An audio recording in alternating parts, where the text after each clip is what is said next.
Hello and welcome back. This is Ratchet and Clank Part 7. I'm Patrick. And I'm Tabby. So yeah, in the last part, I don't know if you remember it, but we got the suck cannon. The suck cannon is an optional weapon, and as you see there, it sucks up enemies. But you don't want to be using it over sharp gaps, because that can happen. But yeah, the suck cannon is actually a pretty cool weapon. Basically, it does what you see there. It sucks up smaller enemies and you can fire them back out. Yeah. And this is me trying to show that this is immediately where I died. I came full circle. Mm-hmm. You see on the map. Yep. And we've got a gold bolt. Nice. These things are very easy to get. Well, then again, this is the very beginning of the game. Do you remember anything that happened last part, Patrick? No, you're too hungover, aren't you? Yes, that would be it. Oh. If any of Patrick's relatives watching this, we didn't get drunk. We promise. So yeah, looking back at our earlier commentaries, I don't think I fully expressed how much I love the Ratchet and Clank series enough. I love Ratchet and Clank. I love it a lot. And now this level coming up here, this is the point in the game where I'd say the level tier has gone up a level.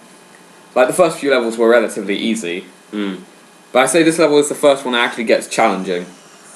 Like you can die here, and I have in the past, but I'm too good for that now. Yeah. It's a space station, don't you know?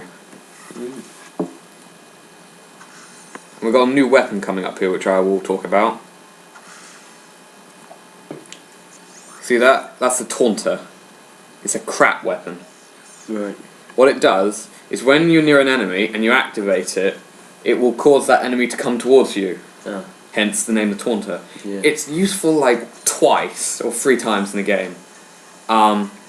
Basically, you see there was a force field made of electricity. If there was an enemy behind it and we used the Taunter, it would just walk into the electric field. There's a skill point in where you need to use the Taunter. Right. So that's kind of that. And there is a gold bolt, which requires the Taunter as well. But obviously we'll get to that because I'm showing it off. These frogs annoy the hell out of me, by the way. Can you see them okay, Patrick? Yeah. Look at me, I'm only at 1 health. So yeah, Oh, does the health system work differently as well? in which game? In this game. Oh yeah, your health doesn't level up. It's constant. Well, no, it's not. You can buy upgrades to it, but you've only got 4 hit points. Alright. And every single attack does the same amount of damage. Yeah. Later on it's like out of a certain number, isn't it? Yes. And, yeah. In Ratchet 2, you could get a maximum of 80 nanotech. In Ratchet 3, you could get a maximum of 100, I believe. I believe, that might be incorrect. And Ratchet and Clank Deadlocked, you could get up to 999. It's absolutely ridiculously pointless. Because it doesn't get you anything for getting up to 999. And, once you hit a certain threshold, all enemy attacks become percentage damage. Yeah.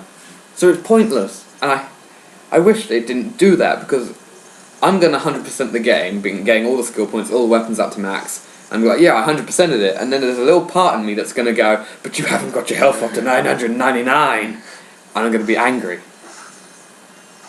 That's another thing which Ratchet 2 I like, is that after Ratchet 2, whenever you leveled up your health, all the enemies on the screen died. It's just added destruction. And it's awesome. We always like rooms filled with crates, don't we? And what we're talking about, you played All for One with me. We played it all the way through. Yeah. A lot of people didn't like it. Yeah. Do you feel that that is unjust, or? Yeah. I thought it was a good game. Yeah. Probably not the greatest in the Ratchet and Clank series, but No. it doesn't stop it from being good. I think it's people's problem was they kind of looked at it as a Ratchet and Clank game too much. Yeah. Like Ratchet and Clank All for One is a unique experience because it's taking certain elements from the Ratchet and Clank series and making it a co-op game. And it's not a situation where, say, the game has been ruined because of the co-op.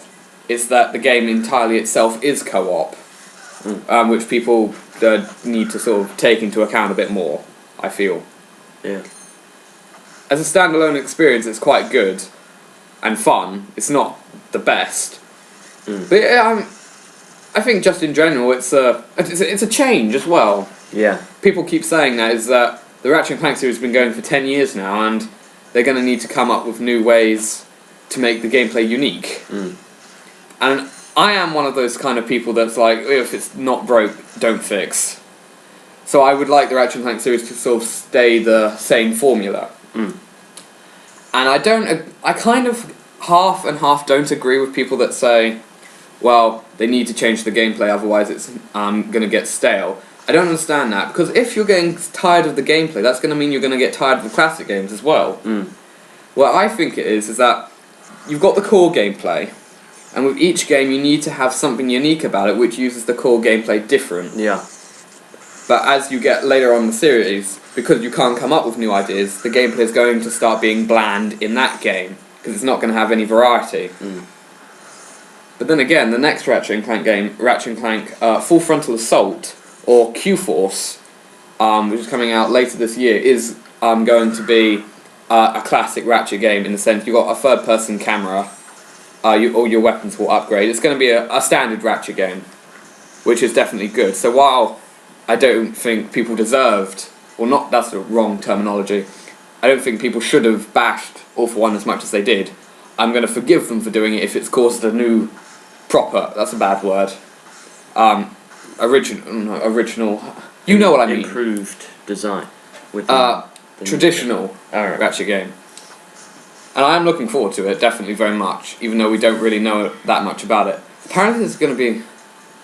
We only seen 2 images, one of which at first I thought was fake. Yeah. Oh no, my video's crashing. Oh my god.